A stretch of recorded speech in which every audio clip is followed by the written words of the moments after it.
All right, and we're live. Well, hello, ladies and gentlemen. Welcome to another Sunday of the BFB Advice Panel.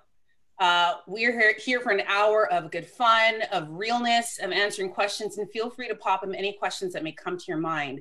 So I'm Flo, and I'm going to let the rest of these three beautiful, amazing, talented ladies introduce themselves and mention where they're coming from, where they're talking from, what they do, and yeah, cliff notes of who they are. So, Sarah, let's start with you. Enlighten this audience as for who you are. Okay, sure. So I'm Sarah Lightman. I'm a recording artist and singer-songwriter located in the Los Angeles area, originally from the East Coast, originally from New Jersey, and it's been quite the quarantine for me. So we'll definitely touch base on that as that goes on, and that's pretty much it. Betsy. Yes, I'm Betsy Freeman. This is my clientele, some of my clientele that you get to see each week. So I run this little booking page to help artists get exposure and gigs. Let's see, I'm coming to you live from Charlotte, North Carolina, where I've been living for about a month. And yeah, that's about it for right now. And Christin, can you introduce yourself? Yes. Hey, everyone. I am Christin Jezak. I'm currently hailing from Burbank, California, originally from Massachusetts, what were commonly known as massholes. I just felt that was really important to share today. I'm not quite sure why. I just felt the need to drop that nugget of wisdom upon everyone. And also, I am an actress. I kind of like making people laugh. I kind of do it sometimes. Sometimes I'm good at it. Sometimes I'm not so much. So here we are. But I do a bit of everything. I produce, I write. I have a one-woman show called Person to Person Mother Teresa Project that I've toured in Australia and the US partially thanks to Betsy. And also I have a two-woman show called Unexpected Crowns. And I'm trying to think of everything, and I'm everywhere. You are everywhere. So don't let her fool you. She makes everybody laugh. And speaking about laughter is so healthy, and we definitely need that this year. So first question I'm going to pop out. It goes to you, Christin. We're going to start with you. And it is, okay, what are tips for maintaining a good sense of humor in life, especially in these times? What are tips for, I'm repeating the question so that my brain can process all of that. So tips to be funny. You know what? I think sometimes the best humor is reality. I don't think you have to go far to find humor, because I think half the time now, okay, the truth of the matter is when you're in the situation, it is never, ever, ever funny. So my tip would be to just give it an hour, maybe give it a day, and then go back and review, and maybe you'll have a good laugh. Maybe, just maybe. No, I think it, but I do think it's good to laugh, at ourselves. And sometimes too, it helps to get on the phone with a friend. Like, I remember a couple of nights ago, there was a friend, and I could just tell that she was just kind of stuck in it. And I realized at some point, I was like, I think we need to start laughing. And I know that sounds like a weird thing. Like, it wasn't even because I'm a person of faith, and sometimes my auto response would be like, let's pray, which it could have been. But I was like, I feel like we're in a place right now that the only thing that we can do is laugh. You either laugh or you cry. And I personally prefer laughing, sometimes crying too. Sometimes a combination of the two is great. That's awesome, Christin. I love it. Betsy, what are your thoughts? Yes. Let's see. Well, staying funny, staying in a light space is an art, and I think it comes more naturally to some of us than others, for sure. And I know for a fact that I tend to take life too seriously, and so it's really helpful for me to find other people who are not that personality type, who can make me laugh at the right moment. My friend Amy that I'm living with right now, she has a certain show that she puts on that makes her laugh out loud like every single time whenever she just needs to relax. And it does not make me laugh. Like or at least I've been in the wrong mood for it. Like, and I'm trying, but I just, I'm like, yeah, I'm not in the right mood for that. So, I would say stepping back and writing, like you said, Christin, finding some old stuff that, there are some standbys,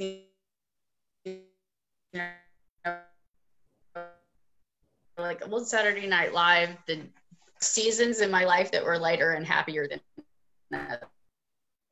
others. And if you can remind yourself of some of those old standbys at a time like these, it's hard to be creative. Betsy, I think we're losing you. You're freezing. So you know what I'm going to do? I'm going to pass the mic over to you, Sarah. What are your thoughts on this? Finding the humor.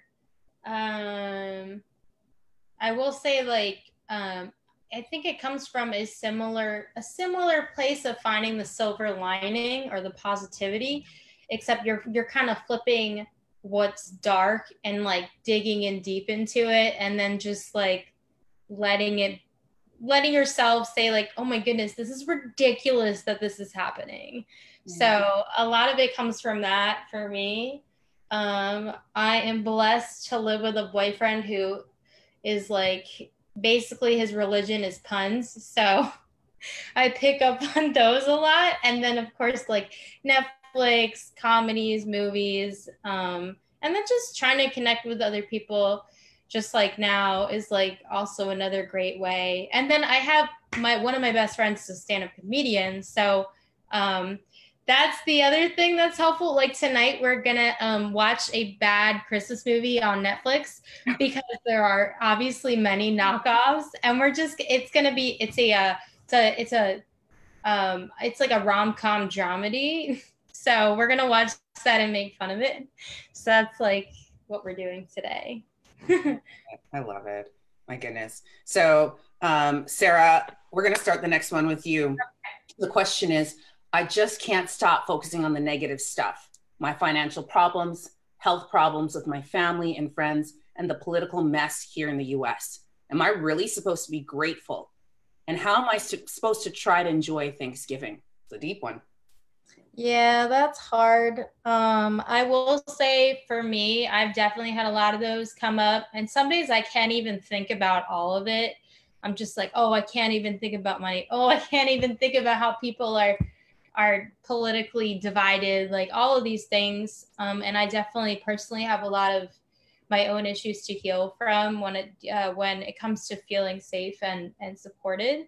One of the things that I've been doing, I've been in therapy for a couple years now, like I want to say like 3 or almost 4 years. And I recently switched therapists and went into doing EMDR, and it was really scary at first because you really deal with those things that maybe you didn't know that were that much of an issue. They kind of just got amplified during quarantine and just kind of came to a head. So I was like, man, I really just want to move past this. So I switched therapists, went into EMDR, and that's been really helping me with some of my safety issues and just like not only giving me a better perspective, but just breaking free from like because like our past experiences shape how we react to the things in the present.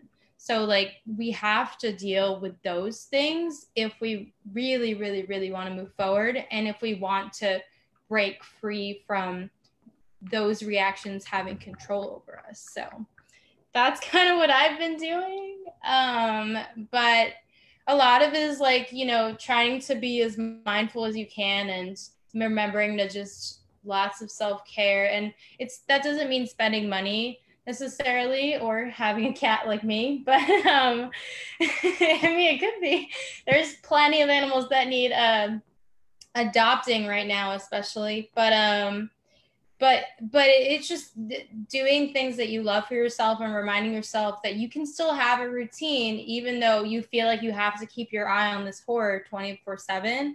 It's important to remember to not neglect yourself and to really make it a point to make a list and follow through with it on like how okay, I'm aware of this, but worrying about it isn't actually, I can't do anything about it. So what can I do instead? Mm-hmm. I like it. That's great. Betsy, what are your thoughts? Let's see. Yes, gratefulness. I would say that lack of gratefulness has really been that brings more depression on. That's what I will say, is that, it was not always. There are times early on, especially in my 20s, when I just, I couldn't see the forest of my blessings because of the trees of the obstacles that I found myself up against. And this past couple of years, I started to really understand what it means to just like take that extra time and write down some concrete things around me. Actually last year I started a blog where I just would go back through the week. I really felt like this was something that God prompted me to do. Or every Sunday I'd sit down and just go through every day things that were provided materially to me. If I ate food and what it was, something someone gave me, surprises. And when I look back, I haven't done that very regularly in the past few months, because actually I've been in a good mood, and I have it good, and I feel that I have it good right now. Not everything in my life is perfect by any. Last year, when I felt that, things were scarce, that money was scarce and time was scarce, and that I was frustrated about a lot of things. So that's one, practical way to try to stay grateful. Last Thanksgiving, I was not in a good place. I was with my whole family, a lot of my family in Washington State. And I went out to dinner with my sister and my uncle, and I didn't really talk through, much of our dinner, the couple of nights after Thanksgiving. And I said, I'm sorry, I'm just not feeling very hopeful right now. I'm not feeling, and it wasn't really, they weren't really even thinking about it. To me, I was like, there's something wrong. I don't know why, but I have nothing to say. And, hold on. If you don't feel grateful, hold on and, find a way to just walk outside and look at a tree and look at a flower. That's honestly, nature is the biggest help to me. I do have to say, I love your transparency. You don't always have to feel happy. Yeah. I'm so sorry. I thought you were. I love your transparency, Betsy. I love how real you are. It's so beautiful. That's fantastic.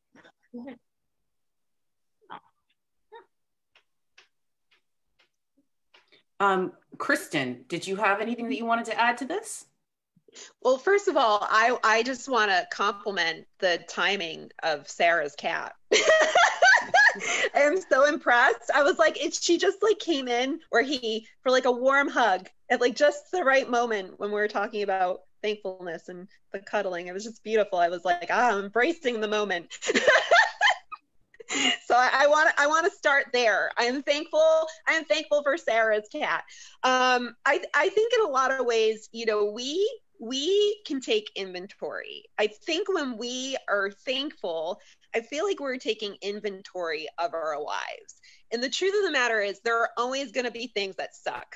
I mean, it's just the way that life is. It has its hills and it has its valleys. But the thing is, like, we can open up the storage closet, or we can open up, like, I literally almost picture like this woman who's got like these jars of oil, like she's got all of her stock. And the thing is, like, sometimes we feel like, oh my gosh, like the field mice got into the rice and I don't have rice anymore, and we're looking at the rice. But then when we really step back and we take our little checklist and we start looking through, we're like, oh my gosh, well, I have like this big quart of this, and I've got this, and I've got that.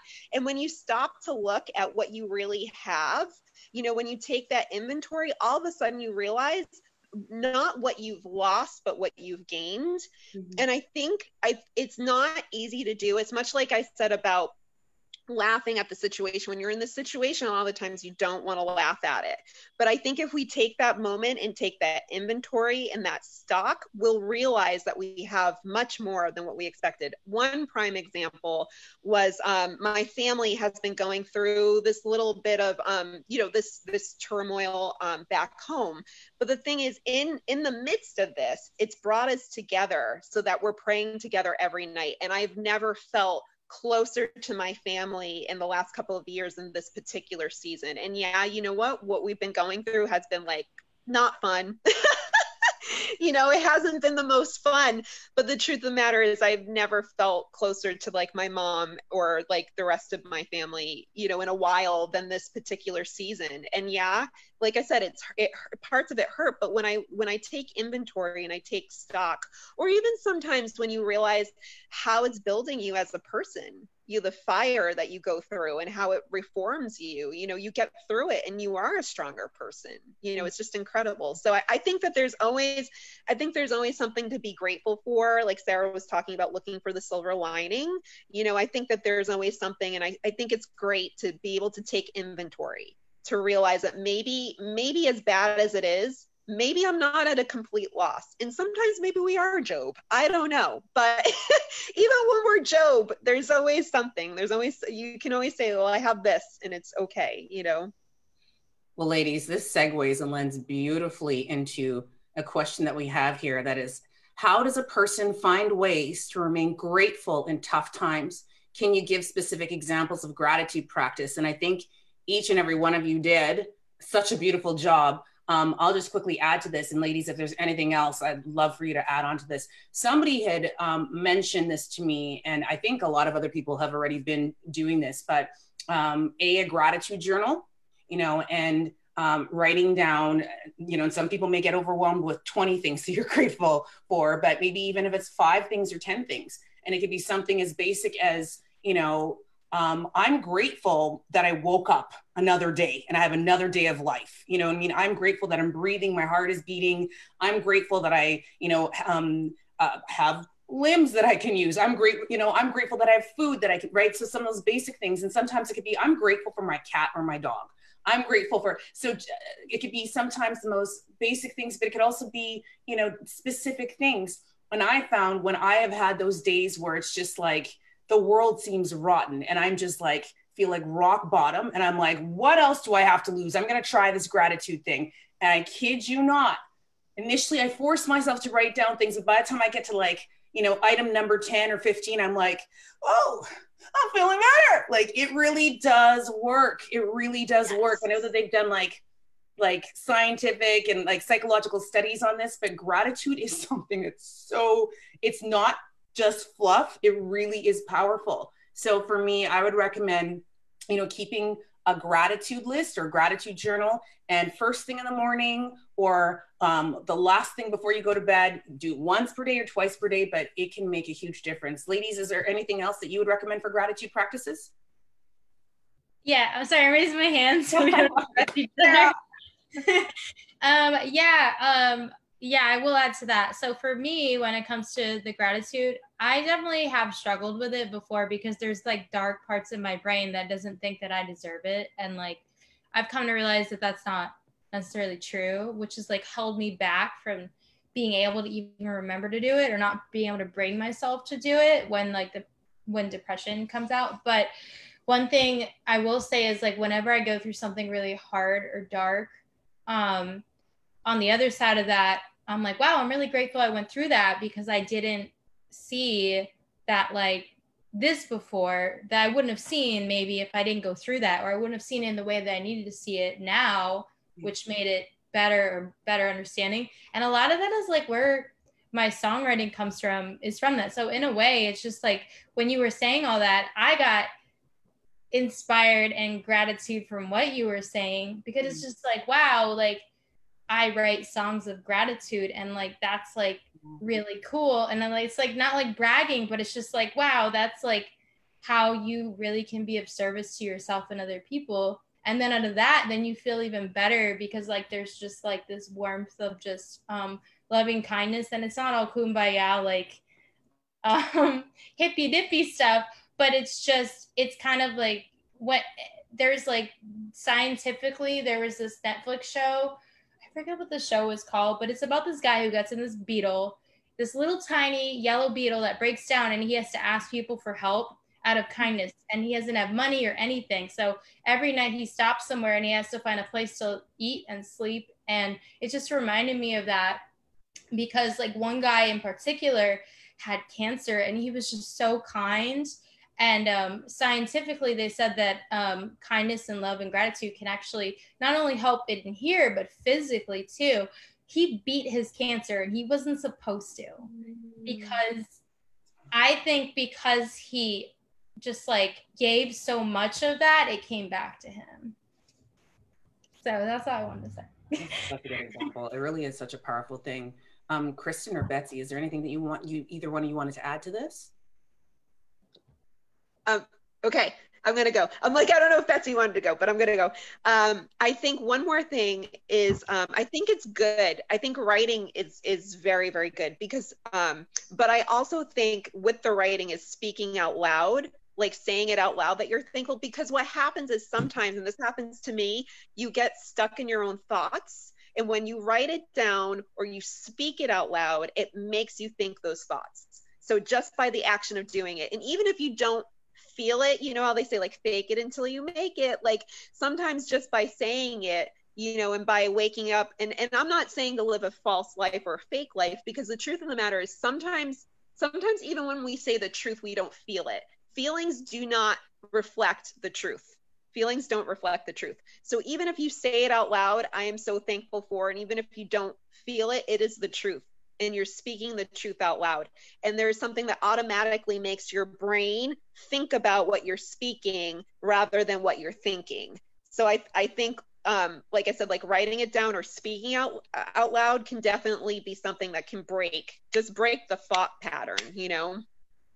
Christin, I love that. Like, I love that you spoke it, because I want to add on to that. I feel like there's something very powerful, and studies have actually shown both things. There's something very powerful about writing down your goals, your intentions, your gratitude. And then the next level of power is speaking it. Because studies have shown that when your ears hear your voice speaking gratitude, or even speaking goals or dreams, like I am such, and even though it hasn't happened, it's like, I am this, like Olympic athletes, you know, women who've wanted to be Miss America, you know, like CEOs of companies before they became that would be like, I am going to be a CEO.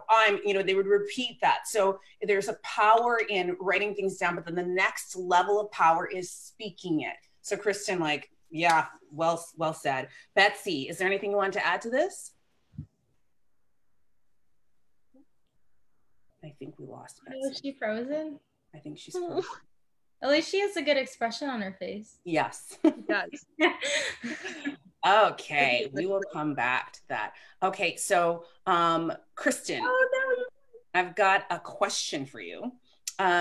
It feels wrong to be happy sometimes when there's so much suffering going on right now. Is it really okay to feel okay or to laugh right now? Or does that mean that I'm just not connected to reality? No, no, I don't think it's wrong to laugh. Seriously, I think of people in the worst situations and stories, and maybe you even have heard of these stories of people who have been stuck in concentration camps, in slavery, and just the importance of singing and laughter, because you have to break out of it. That's the thing. And like, I can even, God bless us, I'm going to say it. I can even remember, so I had a season where I worked in a tax office as an assistant. I am so grateful that I had work. I'm not saying that I wasn't grateful for the work, but man, I am not. Taxes, math, that's not me. That's not me. So I had days, and I had my friend, I also got her a job in the same office, and she was in the room next to me, and she would hear me singing sometimes. I put on my worship music on in the background while I was like inputting numbers for like what do you call it, like QuickBooks, you know, that sort of thing. And she'd be like, oh, there's a little canary singing again from her little cage. And I'm like, yes, Yes, but there is something to be said about that. We can't live in the darkness, and we need to be the light. We need to be the light in the world. It's not over. It's not over yet. No matter how bad it gets, just remembering that it is not over yet. If you still have breath in your chest and air, it means that it is not over yet. And I think that's how these people were able to survive in these situations, is because, you know, you have to have joy. You have to remember that there is a spark of joy that cannot be killed. It cannot be killed. Despite the darkness, we've gone Star Wars, okay? It cannot be killed. Walk to the light. Oh, Betsy, your thoughts? I'll repeat the question. It feels wrong to be happy sometimes when there's so much suffering going on right now. Is it really okay to feel okay or to laugh right now? Or does that mean I'm just not connected to reality? What are your thoughts? Yes. It's a good one. It's a good one. Okay, so there is such a thing as being tone deaf, right? Like if you have a friend that is really suffering and they want to tell you about their trouble and feel happy about something that they feel sad, you know, we're supposed to grieve with the people that are grieving and mourn with the people that are mourning. But, you know, if you have something good going on in your life, like this is not going to change. There's always, and for others, you know, real difficult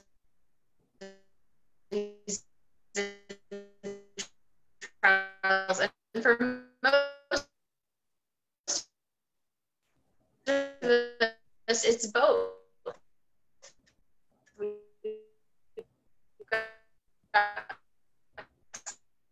Betsy, we're losing you. Things that are going okay, and some friendships and family members can really be thankful for. Betsy, can you hear us? You froze. Maybe she should type out what she wants to say and then you can say it. Yeah, you know what, Betsy, you froze. So I'm gonna, Sarah, what are your thoughts? Did you want me to reread the question? Yeah, that'd be awesome. I think she's gonna rejoin. Okay, so it feels wrong to be happy sometimes when there's so much suffering going on right now. Is it really okay to feel okay or laugh right now? Or does that mean that I'm just not connected to reality? Yeah, I can personally attest to feeling that. It comes from a place of shame and guilt, and that comes from a place of fear. And whenever we're acting from that, that's not really serving anybody. It's one thing if you're in a life and death situation, literally, where you're in danger right now, yes, totally okay to like feel scared, and it's not saying it's not okay, but like when we wallow in it, it's really bad for our health. And especially when we're in a time when we need to have a strong immune system. Not only is it a choice that won't help strengthen that, when you're constantly on edge, you're feeding into it, and then you're draining yourself of like what you could be doing that maybe isn't doing that. And like it also just like gives yourself a poor like you start to feel bad about yourself when that happens. And I don't think that that's going to help bring you more joy. If anything, you're shoving down the feeling more until you're not even allowing yourself to feel it. And so like it's not even just about health, but like I think it's important because we can't really have one without the other. There's a reason why like light and dark exist, and why like joy and laughter and all that stuff and happiness will exist no matter what. And so we definitely, I don't think that makes you out of touch. I think what makes you out of touch, and this is just my own opinion, I'm not an expert, is when you're avoiding something. If you're avoiding a truth, but if you're aware of it, you're not avoiding it. And it's never good to beat yourself up about it.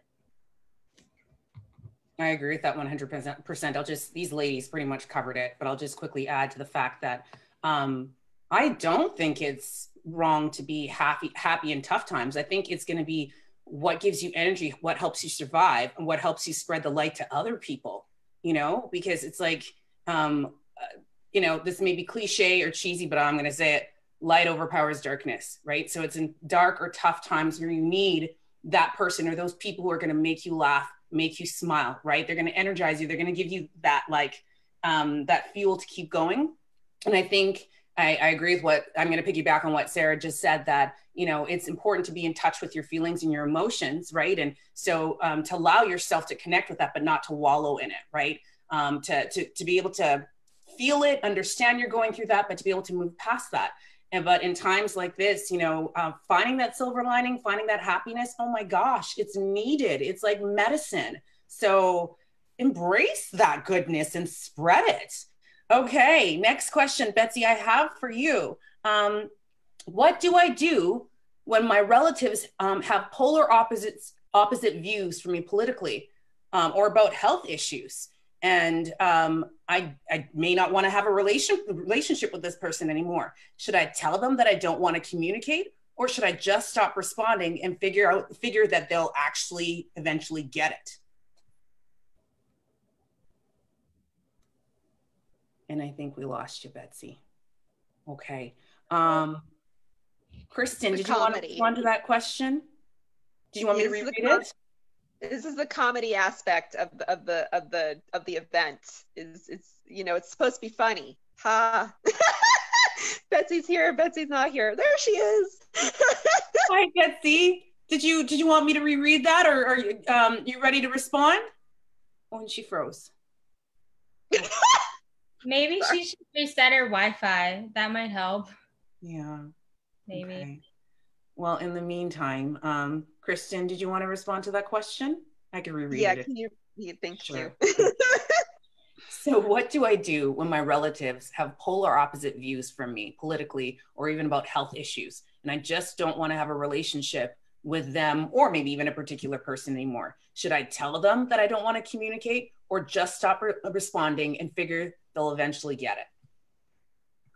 Yes, that was the question. I probably wanted to forget it. No, I'm only kidding.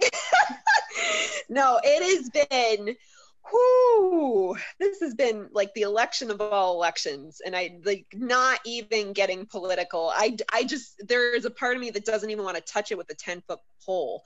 But the truth of the matter is, I mean, your family and your friends are your family and your friends. They're the people that you're going to see like every day. And there was a point in America when you could have opposing views, and that was okay. So I'm not quite sure what happened, but I don't feel that it's worth, I mean, it's easier said than done, because I feel like people are just at a boiling point. And when people are at a boiling point, it's really hard to like talk sense. But I think maybe we need to focus on doing acts of love for one another. Like maybe, because it is a difficult thing. And I do understand that people are very, very passionate. People are very, very passionate. Like I understand that. And part of, you know, they're entitled to their feelings, but I personally don't want to lose a family member over that. I mean, there are people that I don't talk about it. Like people, you know, I don't think it needs to be necessarily always talked about either. So I think whatever you can do, whether it's praying for that person to get through it, bottom line is, I don't feel like it's worth losing someone over political views. And that's my personal opinion. That's not like, you know, like law or rule, but I just feel for me, it's not worth it. And maybe you just got to let them have some space, cool down a little bit, or like I said, do acts of love, do something that takes you out of that, takes the relationship out of that situation. So whether it's like, maybe I just write them a good old fashioned note or a card and send them a card. Whether it's just you do something thoughtful for them, you know, like if it's someone who's older, maybe do a grocery run for them. I don't know, but I just think it's important that we do acts of love, and somehow we get past this, because at the end of the day, it's just not worth it. Like life is short, especially with the current situation with health. I mean, someone could be here today and gone tomorrow. So I think the bottom line is like, just get it straight. Just get it straight. Get it right. I don't believe in throwing people out. That's my personal opinion, unless they're like toxic. And by toxic, I mean, we all know what toxic means. Toxic means life-threatening to you. You know, that's what toxic means. So if it's not toxic, give it some space, give it some love. That's my personal opinion. I love the way you guys are just speaking your heart. Sarah, what are your thoughts? And guys, doesn't matter, like, feel free to just speak whatever. Like, this is hard. I actually kind of lost a friend when the whole Black Lives Matter thing picked up, and it was even right before that. He didn't want to see, or I don't really know what the issue was, but he didn't know that racism still existed, and I like was trying to be like, no, it definitely existed, and like he thought like I was like being like in like I was trying to make him feel inferior, which wasn't true. I was just trying to be like, no, like you really need to see this, like I'm trying to help you. And like, and then he brought up his political views, which I didn't even know, and I was like, okay. And then he brought up, but then it like got worse where he was like kind of try to gaslight me and the conversation, and that's when I was like, oh, okay, I was really trying to have a conversation and be a good person, and like, but I can tell that he doesn't want to have that conversation. But it was like to the point where I was like, it was revealing character that wasn't healthy in that way where it could have become toxic. So I was like, you know what, I want to take some space, because I just like, I was like, I knew, and like, yeah, you're right about it, about the space thing. And like, but the thing is, like, even now, I haven't talked to him in a really long time because I wouldn't even know what to say, because it was just like, so it's like, and I don't feel guilty, you know, kind of letting that be what it was. And like, I don't feel, if anything, I only feel the need to talk to the person again, like to like apologize, but I don't have anything really to apologize for. I had already said what I needed to say and apologize, like, oh, I didn't intend for this conversation to go that way. But like, I turned on the light basically, and he didn't like that. So that just showed me, like, I feel like I've been blessed for the most part where my family and most of my friends and I have shared mostly the same views. So it was a little foreign at first, but like I have this one other friend who had different views from me in the previous even election. And like a lot of us weren't really into what he was into, but we still love him because he's still a good person. We were able to agree to disagree. But when it becomes where we're hurting each other, or you're hurting other people with your views, that's when that toxic light goes on, or that's when it's like, okay, I need to not be around this until you want to think about what that really is to you, and how can you sit with yourself and be okay with having these views, and be okay with like, are you really okay with how this might be hurting other people? Like, I think we all, you know, and you know, I know a lot of this, especially right now, goes into like, if we're going to speak our minds, like some people have their view about abortion, pro-choice, pro whatever. And like, so like, that's like a big thing that's gone on for a really long time, especially. And I'm seeing it, you know, come up even more and more with like the division and everything. And so like, I respect whatever view you have, as long as you're not forcing it down other people's throats. Like, I don't care. Like, as long as you're not hurting other people or hurting yourself, like, I don't care. Like, you know, but obviously I guess what first comes to head is like, we're seeing the curtain pulled down with the health issues and everything, just pulled down everything politically and like whatever. So now everyone's questioning, do they actually support this mistreatment? Do they support that or don't they? And then like, I think we all think each other maybe supports that. And there's so much misinformation going around that we're like thinking each other are imposters, but we're all just human beings. So like, I feel like the sooner whenever we choose to see that, I think it'll make things a lot better with the polar opposite thing. I think that we're human beings and you know, Yeah, we're trying to get things together, but we're human beings, right? But Betsy, what are your thoughts on this? Do you want me to, I can ask the question again. Would that make it easier? No, that's okay. I've got the question, but I think I'm on echo that I'm not sure how to fix. Let me see if I can take care of that. If I can leave the meeting here. And as you do that, I'm just gonna quickly, echo in on some of the things that Sarah had mentioned and some of the things that Christin had mentioned.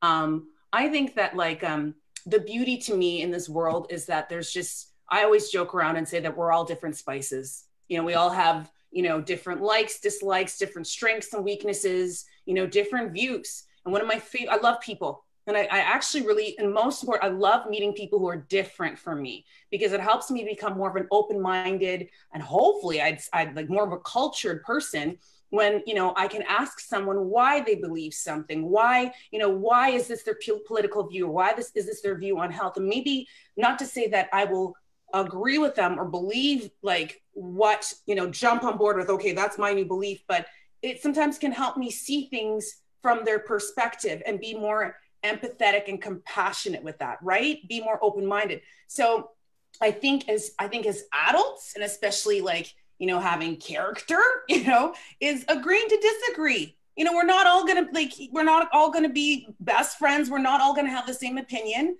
but that kind of is cool to know that there's different people out there with different views, and it makes life more spicy and fun. It gives us more flavor and more texture and layers.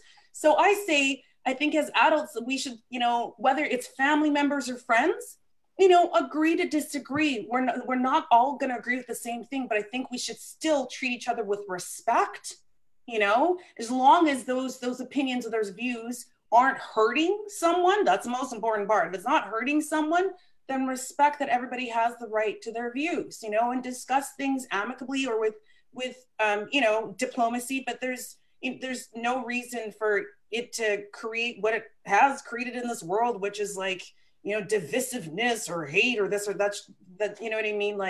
That's, from my perspective, it's not necessary. And sometimes it does happen in reality that there sometimes does need to be a little bit of a distance or space, but you could still love that person and still have space. Do you know what I mean? But at the end of the day, it all boils down to respect one another. And it's okay to agree to disagree, but still be friends and still talk.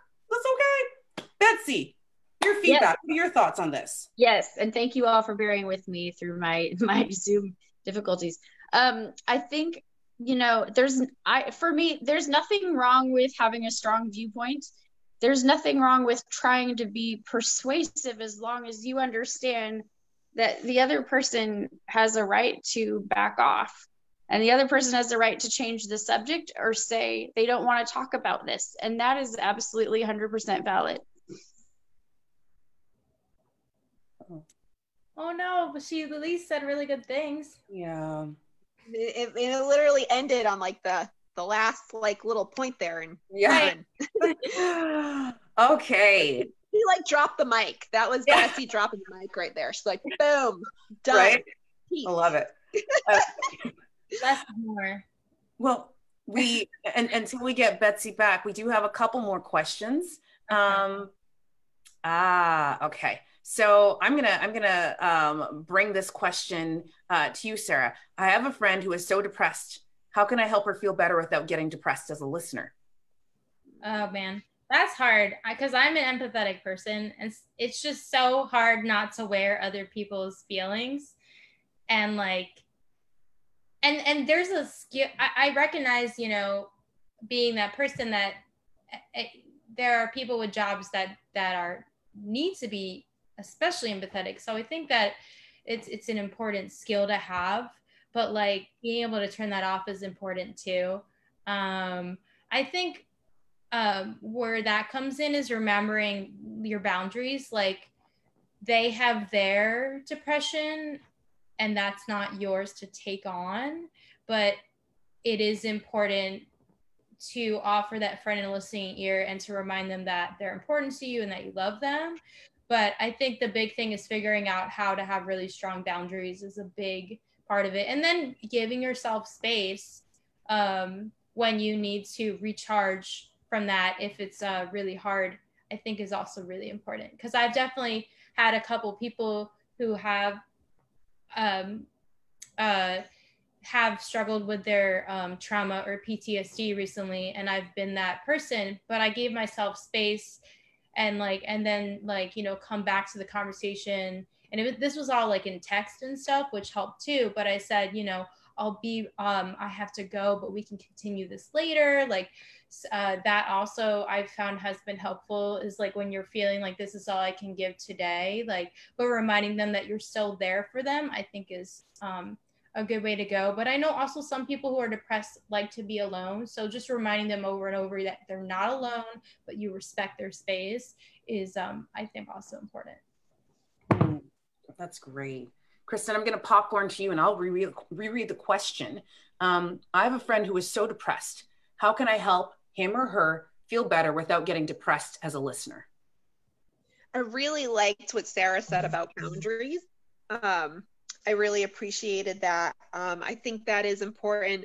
I remember there was a ministry that I was a part of in Philadelphia called Unbound. It's a very powerful ministry that deals with deliverance and listening to other people and what they're going through.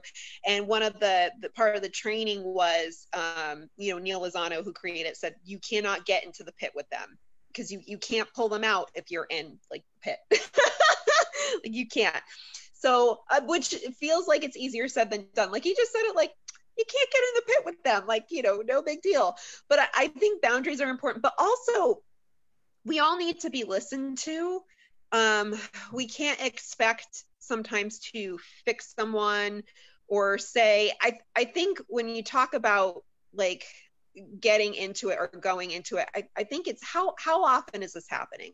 Is this weeks and weeks and weeks upon end, you're hearing the same thing, they just don't want to get out of it? Or is this the first time you're listening to it? I think that plays a part in it too, because if it's oh, this is the first time, sometimes the genuine best thing to do is to listen. They just need someone to listen and not necessarily fix their problems. And we all have been there. We have all been in that place. But then like I said, if we're going on it's week number 2, it's week number 3, this person seems to just want to live where they are. And we can't live there. That's not, and we don't, and the truth of the matter is we don't want them to live there either. So I think boundaries are okay. I think sometimes it's okay to say, hey, you've been kind of stuck in this for a while. And just as a friend, I don't want you to live here, and I'm just letting you know, and it is going to get better, and it is going to be okay. And I understand that you have to do what you need to do. And there are some things that it depends on what they're going through too. If you're grieving, grief is going to go when grief is going to go. I mean, there are some things that just take time, and just, I don't think it's a one size fits all for an answer for that. I think it depends on, like I said, how long have they been telling you the same story for? Number 1. Number 2, what is it that they're dealing with? Like I said, they're just, and even breakups. I feel like breakups and grief are 2 things that sometimes it's going to take the time to process that they need to process. Although with breakups, sometimes that can be a little sometimes you do have to be that friend that has to throw some water on the face, shock them and just say, there's life outside of this. And I think it would be great for you to see other people. Or see nobody. Exactly. I love that. Yes. Betsy, what are your thoughts on this? And let me know if you would like for me to reread the question. Yes, about the depression, not getting dragged in. Yes, I think that it's important if you're, for me, it's a very, I kind of have an instinct before I even get on the phone with somebody. If I can sense if they are going through extreme anxiety, there's certain people that it's almost part of their personality that they haven't gotten help with yet. They haven't got healing from yet. And so there are certain people that honestly, I cannot take a phone call with them, especially in stressful times of my life. It's limited to Facebook or email. And then there are other people that I just limit the length of the conversation. You know, I try to make it 5 or 10 minutes, you know, and then I just try to give them some practical links to some other better help, you know, whether it's more friends or professional help or some combination, because I know that the pit is there.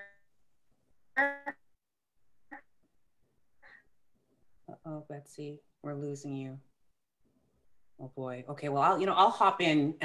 You ladies pretty much covered it. Oh no. Know that I am not the answer.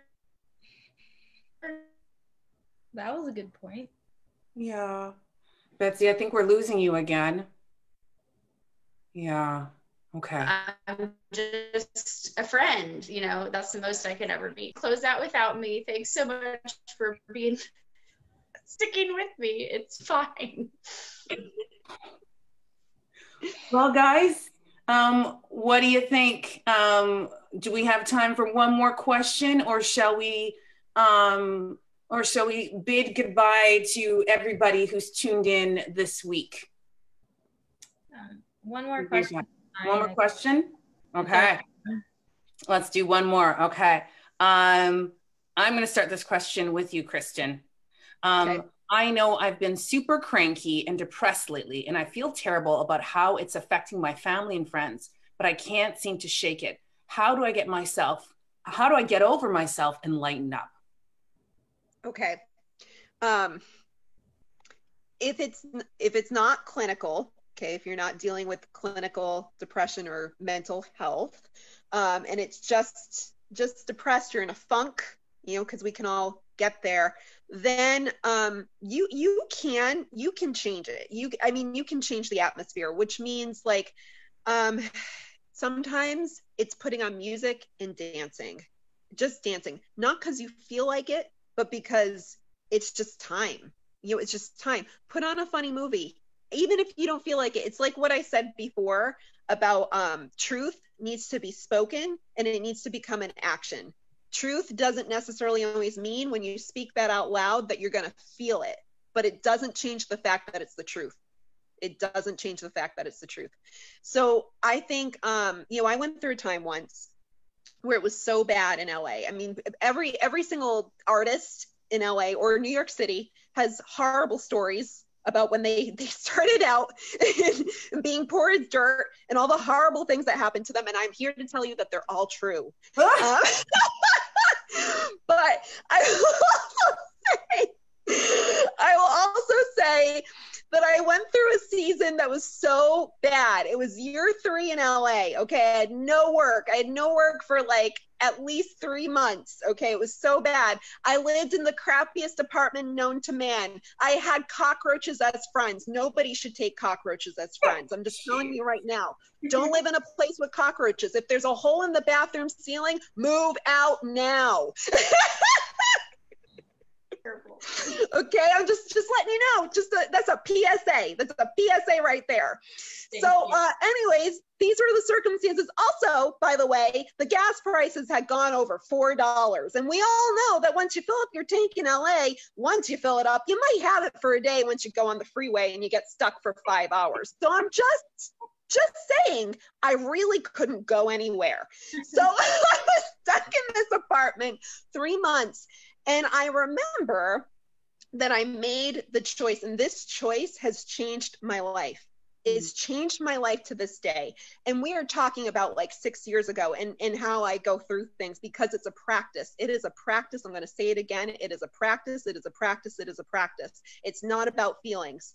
So I had thought about the Israelites going through the desert, okay, when things were craptacular, and they complained. But you know what? Not only did they complain, sometimes they would cause a ruckus in the camp, and they would worship, and they would dance, and they would sing, and they would get loud. And that's what I would do. I would cause a ruckus in the camp, in my place.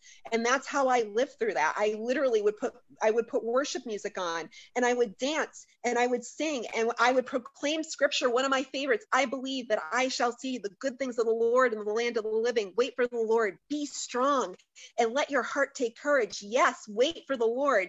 These verses became my battle cry when I was in the middle of suckdom. Okay, like literally, I would just cause a ruckus in the camp. And you know what, the first time, no, I didn't want to do it. And even sometimes still, I don't feel like doing it, but I know that feelings do not reflect the truth. Feelings do not reflect the truth. Be like the woman who goes to take inventory and doesn't just see the bag of rice that has been eaten by the mice, but know that there are other things in that closet. Just know that, and know that we can sing, that we can dance, that we can laugh, that we can break out of it, that this is only a season, that things only last for so long. They last for so long. And let me tell you, when you look back at like all of the great people, like whether it's the Bible or like history, a lot of the times there's a time before that is a preparation time where it feels like you're not doing anything, where it feels like nothing's happening. And sometimes that is meant to be a time of preparation to launch. So maybe 2020 has been a year for you where you've been stuck, but cause a ruckus in the camp and know that this is only a season. Thank God. Thank God it is only a season, like I said, and do the helpful things, meaning like sometimes you can't get out of your own thoughts. Physically move, physically dance, physically put music on, write it out, speak it out, even if you don't feel it. And that's my word of advice. Sorry, I went on such a tangent. I don't even remember the question, but there we are. Don't apologize. It was beautiful. It's fantastic. Sarah, any thoughts? And let me know if you want me to repeat the question. Yeah, I didn't want to be rude, but like I really have to pee. I want to answer it, but like it's not gonna come out right. So give me one moment. Let me like just hold on.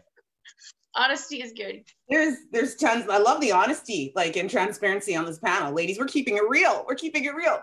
Christin, I love what you said. Betsy, you're here. I know you said close out with do you want to see if you can pop in some words? Okay, let's see if I can pop out some words. Do repeat the question though, for anybody who just tuned in, and for my forget. So I know I've been super cranky and depressed lately, and I feel terrible about how it's affecting my family and friends, but I can't seem to shake it. How do I get over myself and lighten up? Yeah, just remember that depression wants to make it all about you, and life is not all about you. I mean, depression is partly its slave, and you don't need that. So if you can still hear me, I hope you can. Divorce it, don't make it yours. Tell yourself that, depression and anxiety are not a part of your identity, and that you have, you're a daughter, you're a sister, you're a wife or a mother, whoever it is you are, that you're going to make these moments count, and you're going to, listen to your dad or do something for someone else. I used to go like pull weeds in my dad's garden, and I was really depressed. I just remember that one day, like going, there's a voice in my head telling me that I'm nothing and I'm worthless and I don't do anything. But I'm pulling weeds. So I'm doing something. So it's not true, And so if you can, that's, force your body to move, because if you melt into the couch for too long, it's a lot harder. So I guess that's a lot of advices in one place, but don't let yourself sink into that identity, because it does not do you any favors in your family or your life. And, write a new role for yourself, that you're not going to be the depressed girl in the family. Don't do it. There's some deep nuggets in there. Wow. Sarah, I'm going to read the question, and would like if you have anything that you'd like to add to this. I know I've been super cranky and depressed lately, and I feel terrible about how it's affecting my family and friends, but I can't seem to shake it. How do I get over myself and lighten up? So that last statement is actually really negative. How do I get over myself and lighten up? That's like rejecting who you are and who you need to be in that moment. So first thing is you need to let yourself get through it and like allow that it's okay, that you feel those things, and to not apologize for being that person. When you apologize, you allow yourself to become a burden to other people, even if that's not what you want to do, because I've definitely been there. And I've definitely had some really hard moments the last year or so. I had a vocal surgery and I couldn't speak, but but I had like also been through a lot of trauma before that. And like I had people walk out of my life. I was screwed over by a crowdsourced funding agency all at the same time while trying to put out an album. And it was just a hot mess. And I was so stressed, I developed a vocal polyp because I was also going to the doctor going, why do I feel like crap? And then not giving me the answers that I needed, being put on medication that was actually really bad for your vocal cords. And then the polyp happened. I finally found the right doctor that diagnosed me in time because I didn't even know I had it. I was like, well, I don't feel pain. He's like, yeah, you're not gonna feel pain. It just needs to be taken care of. So I was like, okay. So during the pandemic, I had the surgery in the summer and I kept it really quiet because I kept attracting a lot of attention that I didn't want. But then your mind starts thinking about like avoiding that attention. But like, because I couldn't speak, it was just so hard. And I was like really hard on myself and not trying to be. And then when I came over that, I realized that like we were saying before about speaking things out loud, it is really important because it's a part of your voice isn't just what you're thinking, but it's a part of who you are. And also, like you said before, thoughts are not facts and feelings aren't facts either, but they are important to let yourself go through them because they are a part of your experience as a human being. So that's my first note on that question is do not, whenever anyone says lighten up, that's just no. That's not how that person should be talking to you and how you need to not talk to yourself that way. You can't get over yourself because then you would be dead, just saying, because like you would need to break up with yourself or reject who you are. And that's not it either. So that's my first note about that. My second note is like, I recently started doing this that I learned in psychology. And like, it took me a while to kind of get behind it, to get myself to do it because of how depressed and scared I was. But it's called the RAIN model. And I'm going to pull it up on my phone so I can read it to you. I gave it to somebody today who was having a hard time. So it's called RAIN, like raining. It stands for it's steps that you do to help yourself cope. So so it starts with R, recognize. So you're recognizing the emotions, you're validating them because that's important. Then you acknowledge it, like accept it. Okay, this is how I feel. Allow it. Don't get over yourself or tell yourself to lighten up. Then you investigate it. So, okay, why do I feel this way? Is this just because of this? Or is there something in the past? Is there something that came up this week? Is there a theme to this? Because the mind likes to hang on to patterns. And then N, non-identification. So that's like nurturing. So like whatever comes up to you next, like, so it says your painful thoughts, feelings, and sensations are not you. Instead of identifying with them, you can mentally step aside and watch them scroll by like a news feed. Speaking of Facebook, and then there's one that they added at the end in case that's not enough. I like to do all of them. They added an S, so like rains, even though like rain is just one word. So S is self-compassion, and it's just offering yourself some friendliness. Like, okay, I did the best. I'm doing the best that I can, like whatever comes up. And you kind of have to let yourself answer it. Nobody can answer it for you. And that's the thing was like, a lot of it is like, it's hard to have a parent who knows everything to give you. Some of it as an adult, especially, you're going to have to do for yourself. Even if in your childhood you had the most complete childhood, there's going to be a part of you that's going to have to save yourself and be self-sufficient in that way emotionally. And we're not always told that. So that's, I think, why a lot of the reason why now, especially, it's becoming more apparent that we're like, wait, I wasn't given these skills to pick myself back up. So it's like, even no matter how many conversations you have over and over again with other people or how long you're depressed for, people can be there to support you through it and to remind you that you're not alone, but you ultimately have to develop the tools in order to fight your fight. No one can pick up the sword for you because then you're not armed. So that's good. That's really good. Yes. So we've come to the end of the BFB advice panel, but tune in every Sunday for a rotating group of panelists and new questions. And please do send in questions. We'll be letting you know the theme. Send in any questions that you would like to have discussed on the panel. We will see you next week. Thank you, guys. Thank you, Flo, for hosting. It's a pleasure. Thank you all. This is wonderful. Thanks, ladies. Bye, everybody. Bye.